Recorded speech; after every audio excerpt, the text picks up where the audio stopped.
E aí pessoal, meu nome é George, esse é o Jaulê e hoje eu vou fazer um negócio diferente porque eu não vou falar de um livro, mas eu vou falar de um autor. Eita poxa, não consigo nem mexer nesse negócio. Hoje eu vou falar sobre Francis Chan. Pessoal, eu tenho aqui 5 livros do Francis Chan. Todos eles são lançados pela Mundo Cristão, eles enviaram para mim, eu sou muito grato, editora Mundo Cristão, valeu. Esse vídeo não é patrocinado, é porque eu quis falar sobre o autor mesmo, e eu agradeço a editora por dar esse apoio aí, enviando os livros para mim. O que eu acho legal dele é que ele é um cara muito prático, ele nos incentiva muito, nos instiga muito à obediência, e de uma forma muito interessante. E quem me ajudou a perceber como o Francis Chan nos instiga à obediência foi um colega meu, um amigo meu do seminário, que é o Felipe Alves. Felipe, se você estiver vendo isso, um abraço. O Felipe me ajudou a pensar sobre o Francis Chan num aspecto de que a obediência cristã não é uma obediência legalista, mas é uma obediência evangélica. E eu lembrei disso porque eu vi ele pregando sermões na carta de Paulo aos Colossenses. Ele destaca que a partir do capítulo 3, Paulo começa a mostrar, digamos assim, que há uma transição daquilo que é uma abordagem um pouco mais teológica e fundamento da vida cristã. E a partir do capítulo 3 ele começa a colocar alguns aspectos um pouco mais práticos. E é interessante como Paulo coloca sempre uma coisa relacionada à outra. O capítulo 3 começa: portanto, se foste ressuscitado com Cristo, buscai as coisas do alto, né? Ou seja, a ressurreição de Cristo nos leva a buscar as coisas do alto. E depois fazendo vários links com aquilo que foi estabelecido, mostrando na prática, como por exemplo, no versículo 5 fala: fazei, pois, morrer a vossa natureza terrena. Então, se Cristo operou em nós, devemos fazer morrer nossa natureza terrena. Versículo 12, revesti-vos, pois, como eleitos de Deus, ou seja, se Cristo morreu por nós e nos salvou, nós devemos nos revestir com boas obras, né? Ele cita aqui amor, humildade, bondade, mansidão, enfim. Vale a pena você dar uma lida no capítulo 3 de Colossenses. Mas o que eu quero destacar é o seguinte: a obediência cristã, ela não é uma obediência à lei pela lei, né? Tá escrito, então eu faço. É assim que é o certo, é assim que eu vou fazer. Não é meramente isso, não é uma obediência cega, porque isso seria uma obediência legalista e nada mais longe da verdade cristã. Então uma coisa que eu achei interessante que o Felipe falou, fazendo exposição desse texto, é que a obediência cristã é uma obediência evangélica, ou seja, é uma obediência movida ou motivada pelo evangelho, pelo aquilo que Deus fez, pela operação da graça, pela operação da misericórdia, pelo evangelho de Jesus Cristo que nos salvou. É por causa disso que eu busco a obediência. E toda essa introdução aí toda é para mostrar o que eu vejo no Francis Chan, né? Ele é um cara muito voltado à prática. Você vai ver, eu vou abordar cada um desses livros aqui, mas isso para mim é muito marcante, sabe? Ele sempre mostra que nós devemos ser obedientes por causa do amor de Deus por nós, por causa do evangelho de Cristo, porque Cristo morreu numa cruz por nós, porque tem pessoas que precisam ser alcançadas por este amor. E isso é muito bonito, sabe? É muito agradável de ver. Infelizmente eu não conheço muito sobre o autor. Eu não sei dizer necessariamente se ele é um autor reformado. Encontrei poucas informações a respeito. Ele esteve no Brasil esses dias, gente. Eu até fui convidado para ir lá na conferência Livres, mas estava na semana de prova de grego. Não dá para ir para conferência na semana de prova de grego. Mas enfim, infelizmente eu não conheço muito o autor, então eu vou abordar baseado nos livros dele que foram publicados em português. Se não me engano, são todos. Ele tem alguns livros, se não me engano, infantis, mas livros assim cristãos, teológicos e de vida prática, eu acho que estão todos aqui. Mas vamos lá. Primeiro, o mais conhecido dos livros do Francis Chan, Louco Amor. Inclusive tem aqui um selinho, sucesso mundial, mais de 2,2 milhões de exemplares vendidos. Uau, é coisa pra caramba. Maravilhado com um Deus que nunca muda. Esse livro aqui fala sobre o amor de Deus. Quando ele trata aqui de louco amor, ele fala de um amor que foge dos nossos padrões, né? É um amor que excede as barreiras do que nós estamos acostumados. É um amor misericordioso de Deus, gracioso de Deus. E eu achei interessante que depois eu conheci a música da banda Tanlan. Se você não conhece Tanlan, fica a dica aí. E eles têm uma música chamada Louco Amor. Eu até perguntei pra banda no Twitter se a música era baseada no livro. Eles disseram que não, é apenas uma feliz coincidência. Mas a música dá o tom exatamente do que o Francis Chan quer falar aqui. Tem até a parte que diz assim... o amor mais louco do mundo dá atenção a quem não presta. Sorri para quem a maioria detesta. Perdoa quando nada mais resta.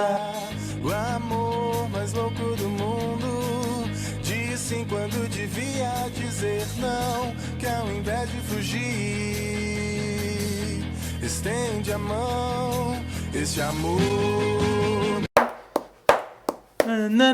Eu esqueci, mas vale a pena você curtir Tanlan. Vou deixar o card aqui em cima pra você ouvir a música inteira. Mas a ideia é essa, é um amor que ama os seus inimigos, é um amor que dá a vida por aqueles que o odeiam, sabe? Então ele mostra como o amor de Deus é algo que nos constrange. Não tem como você conhecer o amor de Deus e isso não te mover, não mudar a sua vida. É interessante que nesse livro ele destaca quem é Deus, como um Deus santo, um Deus majestoso, um Deus altíssimo e soberano, como esse Deus altíssimo se humilhou para amar pecadores como nós, e depois ele vai abordando algumas questões um pouco mais diretas, né? De como nós não amamos a Deus, e isso é bem humilhante quando a gente lê, e como nós podemos colocar isso em prática, né? Esse amor a Deus, essa gratidão. Ele sempre traz alguns relatos também de alguns exemplos que são bem fortes de missionários, de pessoas que entregaram sua vida pela causa do Evangelho, e por vezes esse livro pode te levar às lágrimas. É um livro que te instiga a ler devagar. Você vê que não é um livro grande, mas ele vai falar várias vezes para você. Pare nesse momento, pense a respeito, leia esse texto da Bíblia. Então, é excelente. Louco Amor, do Francis Chan. Um outro livro que eu li do autor também foi esse aqui, O Deus Esquecido, que tem essa pomba aqui, né? Você pode perceber que ela é feita de vários papeizinhos, revertendo a trágica negligência para com o Espírito Santo. Então, esse aqui é um livro sobre o Espírito Santo. Quando eu vi O Deus Esquecido, eu fiquei curioso, porque eu já estava conhecendo o autor, eu queria ler, mas eu confesso que o título é um pouco estranho, dá uma ideia, um tom meio triteísta, né? Como se o Espírito Santo fosse um Deus independente do Pai e do Filho, né? Mas a ideia não é essa, a ideia é lembrar-nos de que o Espírito Santo é Deus, e se você esquece do Espírito Santo ou ignora o Espírito Santo, você não está ignorando uma força, você está ignorando aquele que é o próprio Deus. E essa imagem aqui, dessa pombinha aqui cheia de pedacinhos, é interessante que ele diz que muita gente não lembra ou não entende o Espírito Santo como a Bíblia relata. Ele entende o Espírito Santo de acordo com as suas preferências. Então ele pega um pedacinho de uma parte, um pedacinho de outra parte da Bíblia, um pedacinho lá, um pedacinho cá, e junta os pedaços daquilo que é de preferência dele para fazer o Espírito Santo de acordo com o seu interesse pessoal, né? Ou seja, é uma crítica, né? A capa aborda essa crítica. Mas eu achei muito interessante esse livro, que ele é um livro bastante prático também. Ele nos mostra um pouco de teologia mesmo, né? De pneumatologia, mas não muito. Não é um livro profundamente teológico, não é um livro que vai entrar em minúcias da doutrina do Espírito Santo, mas ele aborda o Espírito Santo como Deus, né? Como uma das pessoas da Trindade, distinto do Pai e do Filho, como pessoa, mas ao mesmo tempo a mesma substância, né? A mesma divindade, e mostra um pouco das ações do Espírito Santo. Uma coisa interessante aqui é que ele não entra em polêmica, então não espere encontrar aqui uma discussão sobre dons espirituais, no sentido de cessacionismo, novas revelações. Ele não entra nesse ponto. Ele vai falar de dons espirituais sim, mas como algo necessário para a vida da igreja, e aí a interpretação fica, né, como você entende isso, depende da sua tradição teológica, se você é pentecostal, ou se você é mais tradicional, congregacional, enfim. Mas ele não entra nessas questões um pouco mais específicas. Ele nos mostra como o Espírito Santo é algo necessário, e nós não podemos esquecer disso. Não faz sentido um cristão esquecer do Espírito Santo, até porque o Espírito Santo é o que nos faz cristãos, né? O Espírito Santo é que habita em nós e ele é o nosso consolador, ele que anda conosco, né?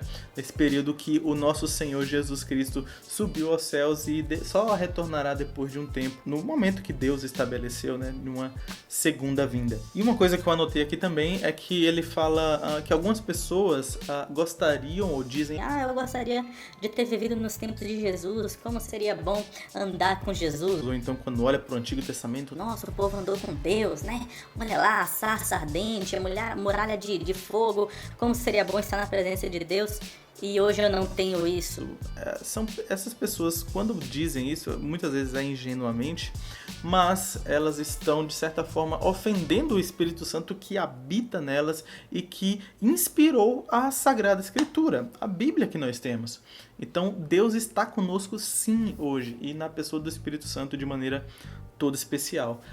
Então é um livro bem legal. Eu li ele um pouco rápido, porque ele é bem prático mesmo, eu queria mais pegar uma ideia geral, mas também é um livro muito interessante. Talvez uma das leituras que eu mais curti esse ano. Viu? E o terceiro livro vermelhinho, esse aqui chega a brilha, ó, é o Apagando o Inferno. E você pode ver até que tem o nome Inferno meio apagado aqui, né? Eu acho essas capas interessantíssimas, muito massa. Mas esse livro aqui, na verdade, foi o primeiro livro do Francis Chan que eu li, porque é um assunto um pouco mais polêmico e teológico em relação aos outros, né? Caramba, esse livro é muito bom. Esse aqui, diferente dos outros, quem é que é o Jankowski, né? Sei lá.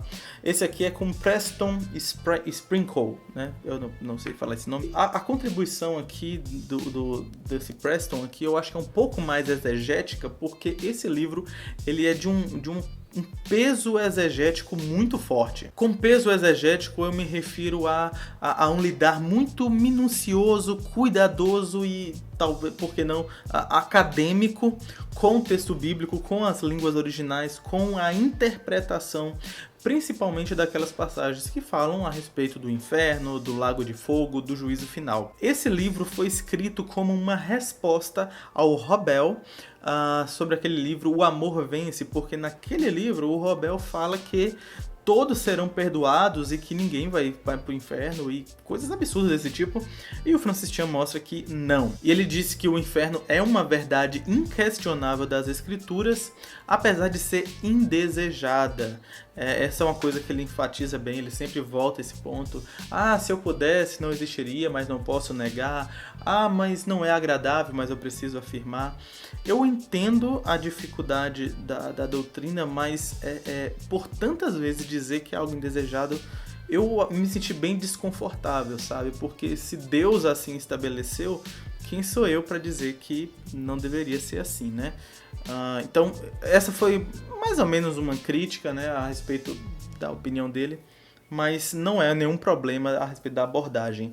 Esse livro é muito bom. Se você tem alguma dificuldade com essa doutrina ou no ensino dela, esse livro pode muito te ajudar. Então esses são os 3 livros vermelhinhos do Francis Chan mais conhecidos, e ficou aí por um bom tempo apenas esses, mas depois vieram outros, como este, que é o Multiplique. Discípulos que fazem discípulos. Esse livro tem a intenção de ser uma ferramenta para discipulado. Eu fiquei pensando como isso seria, né, possível. Ele estimula essa ideia, né, discípulos que fazem discípulos, ou seja, todos nós somos discípulos de Cristo e todos nós devemos discipular outras pessoas. E ele estimula aqui uma relação entre pessoas ajudando uns aos outros na vida cristã. Então ele é um livro que ele é para ser usado, pelo que eu consegui entender aqui, para ser usado para capacitar você a discipular o outro. Ele não é tanto um livro, digamos assim, de perguntas e respostas, ele não é isso. Ele não é um livro com questionários, com princípios básicos, como se estivesse falando para um novo na fé, como ele deve caminhar. Não é bem por aí. Ele começa falando sobre o que é o discípulo, depois fala sobre vida na igreja, depois fala sobre como estudar a Bíblia, e as duas últimas partes, que é onde ele gasta mais tempo, ele fala como nós entendemos o Antigo Testamento e como nós entendemos o Novo Testamento. Então, ele é um livro bem, digamos assim, uma introdução à teologia, ou uma introdução à fé cristã. O que, olhando por esse lado, eu achei bem interessante. No decorrer do livro, eles têm alguns QR Codes desse aqui, ó, que dá acesso a um vídeo, e você pode ver aqui o Francis Chan com David Platt aqui também, batendo um papo, eles conversando aí, ó. Ah, que legal, você aqui comigo, estou aqui contigo, somos amiguinhos, O que já fica uma referência aí, né, porque David Platt é um cara muito firmeza pra quem conhece. Esse livro, eu tenho que admitir, foi o único que eu não li todo, porque os outros eram um pouco mais fáceis de ler. Esse aqui eu queria dar uma atenção especial nas partes de como entender Antigo e Novo Testamento e não consegui. Mas a parte que ele fala como estudar a Bíblia, eu achei maravilhoso. É excelente mesmo.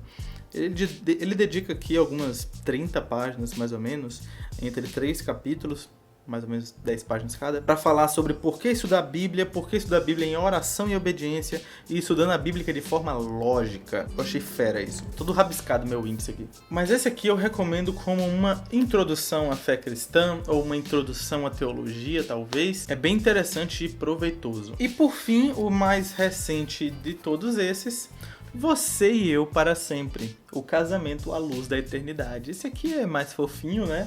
Ele escreveu junto com sua esposa. Na verdade, a esposa dele faz algumas contribuições ao final de cada capítulo, digamos assim, dando uma visão feminina ou trazendo um aspecto que ele não tratou durante o capítulo, ou uma aplicação daquilo que ele tratou durante o capítulo. E esse livro é chocante porque ele tem essa pegada prática, né, de instigar a obediência como nos outros. E uma coisa interessante que ele fala é que o mais importante do casamento é entender que o casamento não é o mais importante. Olha só que louco. Porque o valor do casamento não está em si mesmo, mas em Deus e em viver para Deus. Então, quando ele fala o casamento à luz da eternidade, ele está falando sobre justamente isso, sobre as coisas do alto, né? Homem e mulher estão juntos. É claro que existe uma questão de conceder prazer um ao outro, é claro que existe filhos, existe o carinho, existe romance, existe tudo isso. Ele não nega essas questões. Mas esse livro não é tanto um livro nessa pegada. Ele é um livro para olhar para Deus. Ele é um livro que mostra como o casamento deve ser para glorificar a Deus. Como o homem reflete a Cristo se entregando pela sua esposa. Como mulher reflete a igreja servindo o seu marido, se submetendo a ele. Como o mais importante para ser dado aos filhos não é dinheiro ou educação secular, esse tipo de coisa, mas é uma fé viva e verdadeira. E ele traz muitos alertas aqui para você ter cuidado para que o casamento não tome a primazia na sua vida acima do próprio Deus. Mas ao mesmo tempo ele coloca que o casamento é a coisa mais importante da sua vida, né? Claro que depois da prioridade divina, prioridade das coisas eternas, vem o casamento acima do seu trabalho, acima dos seus estudos, mais importante do que tudo nessa terra. Então esse é um livro bem interessante. Esse aqui tem algumas perguntas assim para você pensar, para você discutir, para você conversar junto com seu cônjuge ou com seus filhos. Ele tem uma pegada bem família, uma família voltada para Deus, sabe? Algo mais ou menos por aí. Ele é bem legal. E é isso, galera. Esse é o Francis Chan, pelo menos dentro do que eu conheci, né? E seus 5 livros. Demorei muito para falar desses livros aqui, mas é porque eu queria cuidadosamente dar uma olhada em cada um. Confesso que sobre o Multiplica eu fiquei devendo, não li metade dele. Mas se você se interessou por algum desses livros, eu vou deixar todos os links aqui embaixo na descrição. Eu achei interessante que são livros práticos, mas apesar disso não são livros, digamos assim, apenas para iniciantes, apenas para novos na fé. Qualquer pessoa, qualquer cristão pode se beneficiar muito com a leitura de Francis Chan, principalmente aqueles que estão desanimados na fé, aqueles que estão passando por um momento meio de falta de ânimo, sabe? Ou então perderam o zelo pela obediência, um zelo por Cristo. Você precisa conhecer esse cara aqui. Escolhe um desses livros aí, qualquer um, vê um aí que tenha mais a ver com seu interesse e tenha um bom proveito. Então é isso, galera. Deixo aqui meu agradecimento mais uma vez à Mundo Cristão por enviar esses livros pra gente. Se você gostou, compartilhe com seus amigos e deixe o seu gostei aí também pra sinalizar, porque é importante a gente ter esse feedback, essa resposta de vocês pra gente avaliar o tipo de conteúdo que produzimos aqui no canal. Comente aqui embaixo se você já leu algum desses, se você já leu todos esses, diga aí, por favor, pra gente. Eu quero saber também a sua experiência com o autor. E eu acho que é isso. Eu vou deixar uns vídeos aqui do lado pra você dar uma olhada. Esse aqui foi o último vídeo do canal. E aqui embaixo é um vídeo que o YouTube acha que você pode gostar. Que dica aí, o YouTube que tá dizendo, né? Vamos lá. Tá gravando não, tá? Tá.